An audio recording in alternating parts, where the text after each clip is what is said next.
Seen a season like Cam Newton's in 2010? I'll answer that for you. Never. Touchdown. Up and over. Touchdown. Cam Newton from 1 yard out. 12-0. Cam Newton spent 1 year as an Auburn Tiger and accomplished more than most players do in their entire careers. He delivered one of the greatest comebacks in Iron Bowl history, brought a national championship to a team with... Do y'all feel like if Cam would have played over Tebow, do y'all feel like he would have had a, like, I mean, Cam, I mean, you will not say he had a better career. The nigga definitely did have a better. The nigga won Natty in Heisman. Do y'all feel like he would have done more than that? Like, they would have won more than just 1 year? Or y'all think it would have been damn near probably the same? Because what y'all think? What y'all think? Almost no pro talent and cemented himself as one of the most dominant forces like college football has ever seen. He did all that in just 1 year. 2010 Cam was not human and delivered a one-of-a-kind season that words can't even describe. You had to see it to believe it, but don't blink, you might miss him. Before the legend, there was a promise. Cam Newton was a 5-star quarterback at Florida, the heir to Tim Tebow's throne. He was destined for greatness. But on November 17th, 2008, that promise collapsed. A stolen laptop, a panicked decision. Why we gotta show this, bro? We could have shown anything else, bro. Why you gotta show this? The charges were eventually dropped, but the damage was done. Combined with his academic issues and a spot on the depth chart, his career in the big time was over. Instead of choosing to work at McDonald's, Cam... Hey, what's up with... Hey, he finna piss me off. What type of video is this? Chose the football equivalent. Blinn College, Brenham, Texas. Population 16,000. This wasn't a step back. It was football purgatory. No scholarship luxuries, just painted bleachers and the Texas heat. He was isolated, left to question if he ever play on a Saturday again. But isolation often reveals character. Newton didn't just survive at Blinn, he dominated. 2,833 yards, 22 TDs, and the NJCAA National Championship. Suddenly, the outcast was the most wanted man in college football. Oklahoma wanted him. Mississippi State wanted him. But Cam knew he had only 1 year to rewrite his story. One shot to make it to the NFL. He needed more than just a starting job. He needed a team that was ready to win now. And he found it in the plains of Alabama. Auburn had a... Okay, quick. I got something to tell y'all. Y'all finna call me a dumbass motherfucker for this. I don't give a damn. Y'all definitely call me a dumbass. No bullshit, bro. I think it was like 2020. I didn't know where Auburn was. No bullshit. I didn't know where Auburn was. Like, I knew about the school. I didn't know where the fuck that school was at, though. Dead ass, nigga, I didn't know Auburn was in Alabama. I'm so serious, bro. I'm dead ass. Around like when I graduated, I did not know Auburn was in Alabama. Like my fucking thing, I'm dead ass. A veteran-loaded roster with 22 returning seniors, a team that was built to win, missing just one piece, a quarterback. It was the perfect. Nigga, I used to tell niggas, okay, so like when I was like, I think it was like 10th grade, I used to be like, yeah, bro, I'm an Auburn fan. Like I felt like, you know, and like freshman, sophomore, everybody talking about like football and shit. I'm like, shit, I'm an Auburn fan. I feel Auburn. I'm only saying this shit because of Cam Newton, nigga. I'm not gonna lie. And I didn't even know Auburn was in Alabama. Dead ass, I didn't know where the fuck that bitch was at. I'm so serious, bro. I didn't know where the fuck Auburn was at. I really, like, oh God, I used to say I'm an Auburn fan, but didn't even know where the fuck the school was at. Oh God. Bro, so serious, bro. I was like, hell yeah, bro. I thought Auburn go crazy, bro. The whole time, I'm not knowing one nigga on that fucking team. I ain't know nobody's name. I ain't know nobody with Cam, nigga. And Cam was dead ass gone. I call him, man. Cam was dead ass gone way after that, but my fault. Fit. The gamble was made. The decision was final. But in choosing his destiny, he had unknowingly made a powerful enemy. This was a convergence of talent, controversy, and circumstance, about to unleash 14 games of unprecedented dominance. Auburn fans will tell you they knew something special was happening the moment Cam Newton took his first snap in Jordan-Hare Stadium. But I don't think anyone, and I mean anyone, was ready for what they were about to witness. September 4th, 2010, Arkansas State. After a year in football purgatory, this was it. His one shot. Throws down the sideline, wide open, touchdown. Avoids the pressure. Now he's got some real estate. Makes the McKinnon. And Newton to run with a lot of green grass in front of him.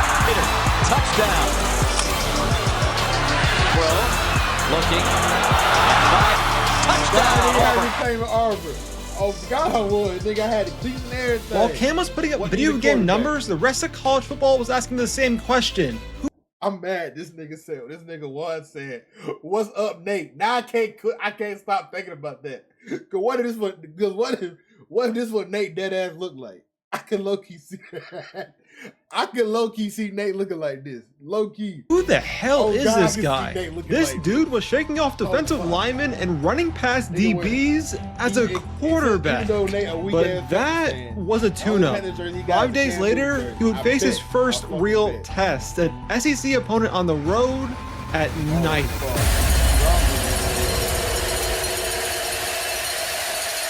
This is Mississippi State, the same team that Cam rejected just months earlier. Clinging to a 3-point lead late in the fourth quarter, Auburn's offense stalled.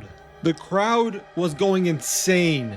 This is it. This was the moment the JUCO transfer was supposed to fold under the pressure of SEC primetime. Cam made the wrong choice choosing Auburn. Instead, he responded. Well, back to Newton. It's up there a long time and a great block. And Newton's got a bunch of room to run. Big Cameron Newton. Newton hit the backfield. He won't get it. It's blocked. Ralph again to the outside. And Auburn's defense makes the stand. It wasn't flashy, but a win is a win. A gritty, hostile environment win that proved he belonged. But in surviving that test, he had solidified himself as the one that got away, for now. But a gritty win on the road doesn't erase years of history. Any long-suffering Auburn fan knew the script. You get your hopes up, you start to believe, and then on the biggest stage, when the lights are the brightest, the team folds. It was a pattern. A curse. This team hasn't won a championship in 53 years. So when College Game Day came to town for week 3 against Clemson and Auburn immediately went down 17-0, every fan in that stadium felt that familiar, sinking feeling in their stomach. This was it. This was the moment it all falls apart. The moment the dream dies. But this Auburn team had an alien. Third down, gonna go deep middle. Newton off a play. Here comes the end around, the handoff. Got the first down. Account for number 2. Gonna fire to the end zone, to the corner of it. Touchdown. Fake by Cam. Now he's gonna go deep to Zachary. He's there. 5. Touchdown! Auburn wins it in overtime. He had the arm of a cannon and the heart of a lion. That comeback win put the entire country on notice. Ain't gonna lie though, boy. I know Cam will get some ass back, but his Auburn run, I know that nigga was getting hella tier 1 milk, boy. I just know he was, boy. That nigga was getting straight ass. I just know. My bad. And from there, he just started stacking up bodies, proving he could win in every way imaginable. 334 yards of total offense and 5 total TDs against South Carolina, followed by an absolute obliteration of ULM, where Cam had to only throw the ball 19 times to beat them 52-3. He could outgun you in a high-flying shootout. He could embarrass you in an absolute demolition. But to become a legend, there was one more style he had to master. What do you do when the game is tied? The clock is bleeding out and 70,000 enemy fans are screaming for you to make one mistake. And in Lexington, Kentucky, we got our first look at just how cold-blooded this alien could be. Fourth quarter, game tied at 34. Auburn gets the ball with just minutes left. Newton fires complete. Newton keeps it himself this time. Put his hat three. Nigga said nigga carried some milk out of the Bama Club. On me. Why did know he keeps it himself. He's the only back there.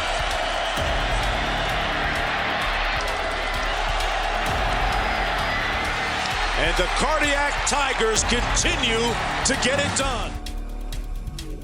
I didn't know that nigga. He could beat you with his arm. He could beat you with his heart. He could beat you with his mind.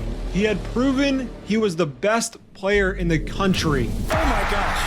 But now he was about to face the best defense in the country. LSU, ranked 6th in the nation. This wasn't just another opponent. It was a collection of future first-round NFL talent, led by Patrick Peterson, the best corner in America. Boy.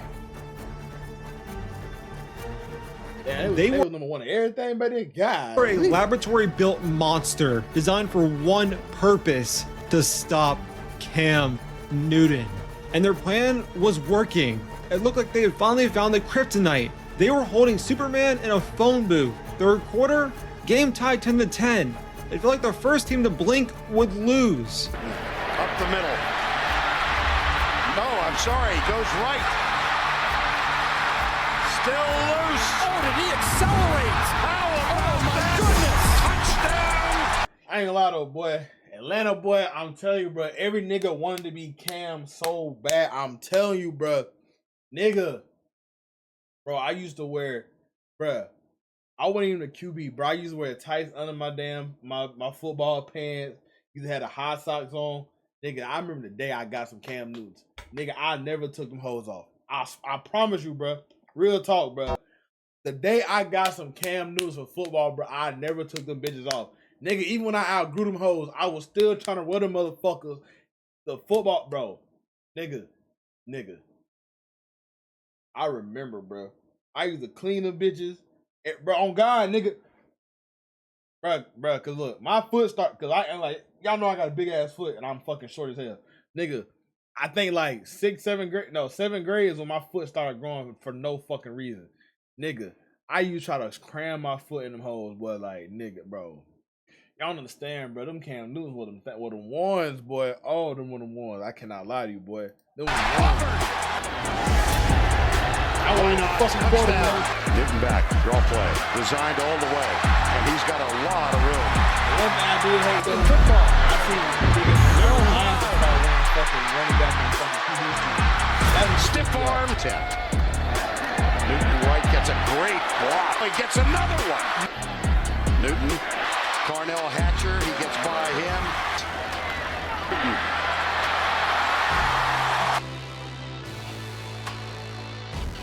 They call it the Heisman moment for a reason. He became just the second SEC quarterback ever to rush for 1,000 yards in a season, and there were still 4 games left. He had conquered every challenge on the field. He was on top of the world. But then the world came to a screeching halt.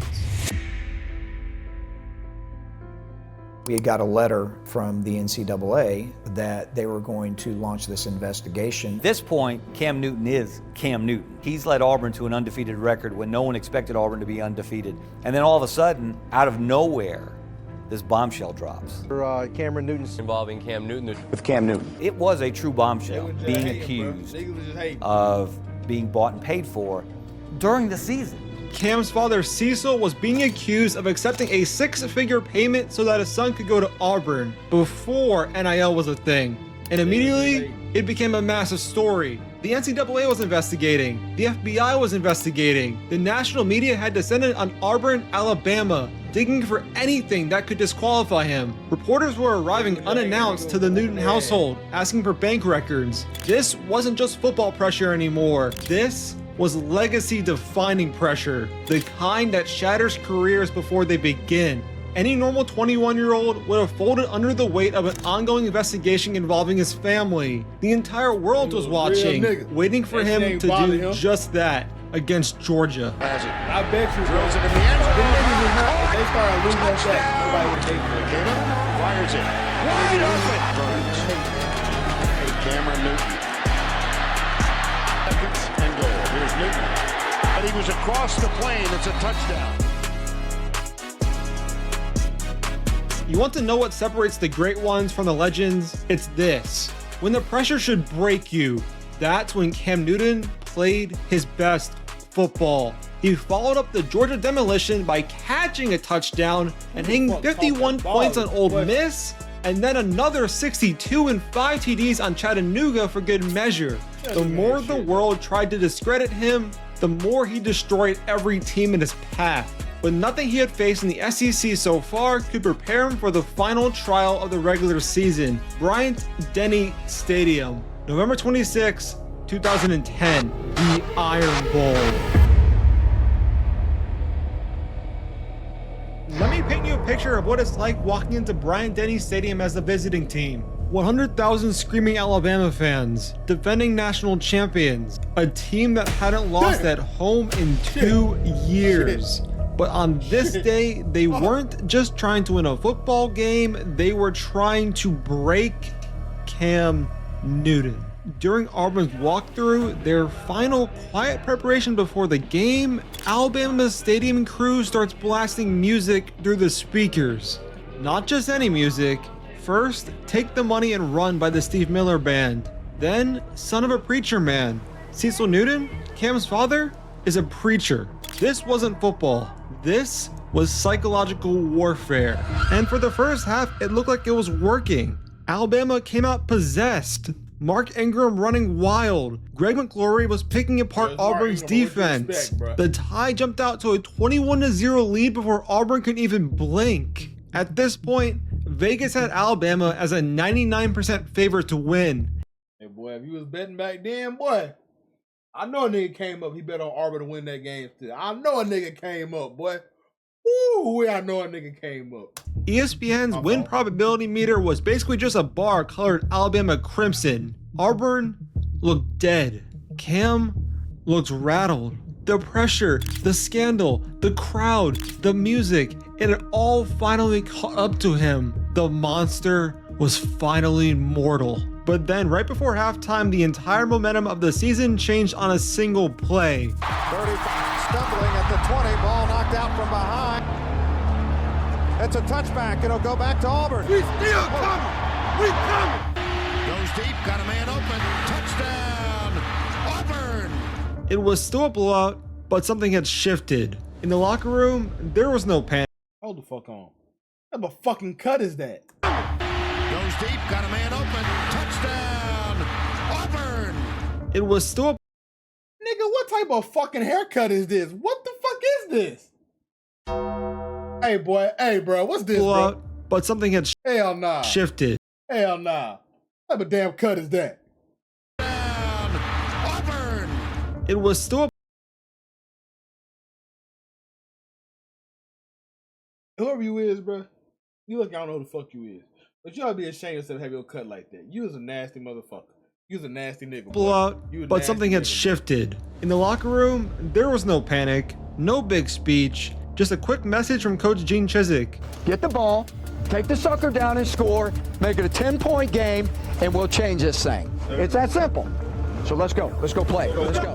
And in the second half, the psychological warfare started working the other way. Makes the catch, 35, 30, 25, 20, 15, 10, 5, touchdown Auburn! 70 yards! McElroy hit as he lets it go. Newton fires it out to McCaleb. Newton has it. Touchdown, Tigers. Being chased and driven bounds. Who was that QB back? A.J. McCarron's AJD? No. Cam takes the snap. Looking for the receiver. He's got Lutson. Kirkland. Touchdown Auburn! Touchdown Auburn! McCarron The largest comeback in Iron Bowl history, the biggest blown lead Alabama had ever suffered at home. His final numbers: 216 passing yards, 3 passing touchdowns, 39 rushing yards, and 1 rushing touchdown. But those numbers don't tell the story. This wasn't just a comeback, this was a statement. All week, they questioned his character. They played those songs, they tried to get in his head, and Cam Newton responded by orchestrating the greatest comeback in the rivalry's 117-year history. After the game, an Alabama fan was asked what happened. His response? With the Iron Bowl conquered, Auburn was 12-0. They had survived the SEC gauntlet, survived the media circus, and were now just 1 game away from playing for a national championship. All that stood in their way was South Carolina in the SEC title game. But as the team prepared for the biggest game of the season, the storm that had been brewing behind the scenes was about to make landfall. The NCAA had finally reached a verdict on their months-long investigation. The SEC championship wasn't just another game, it was a trial. Just 4 days before kickoff in Atlanta, the news broke.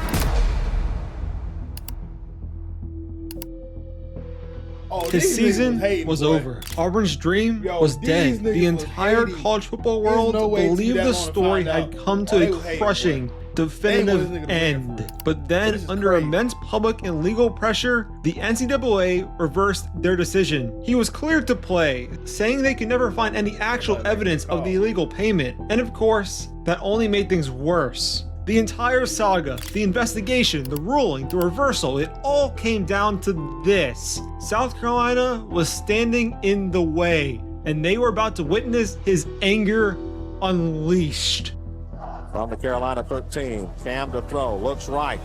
Looking all day to throw. Now finally dumps it off. Oh, McAdams got it! He's in! For the 2 years. Become a factor.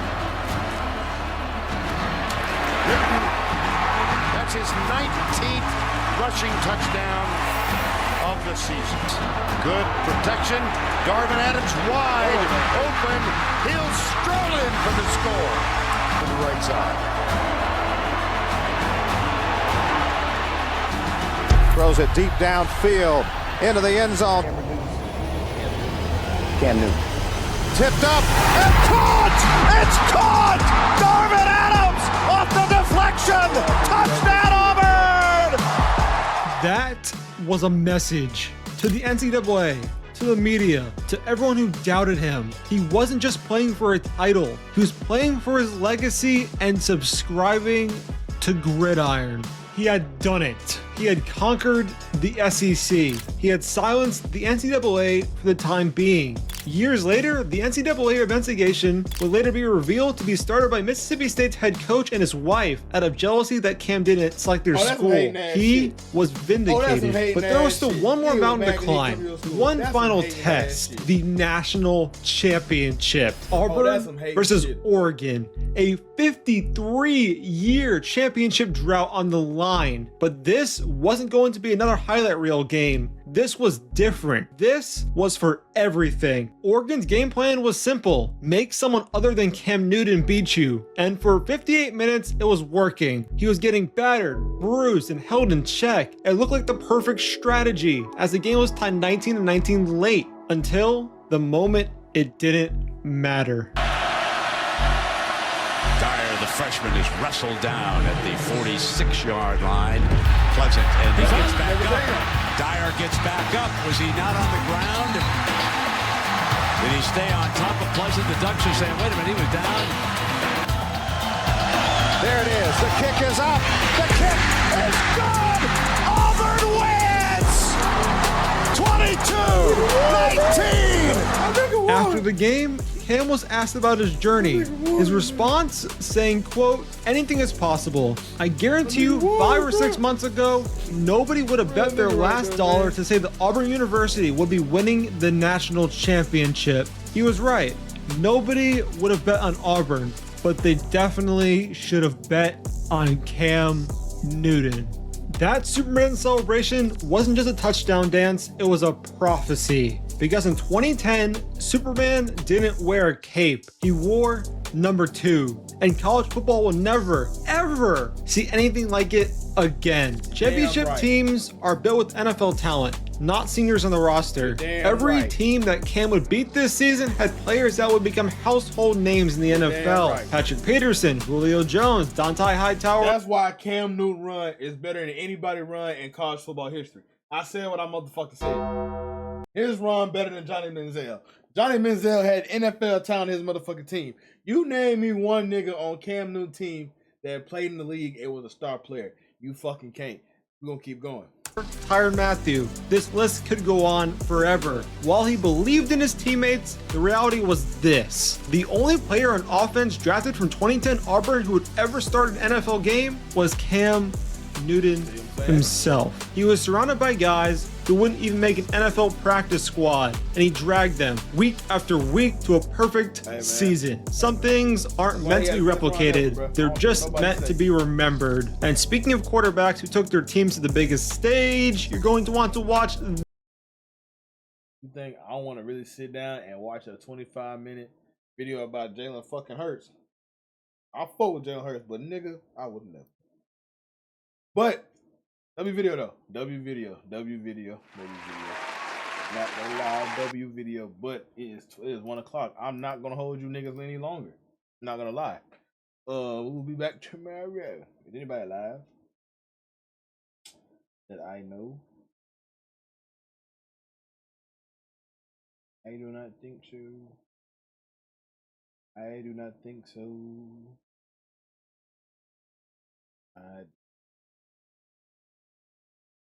Well, W stream.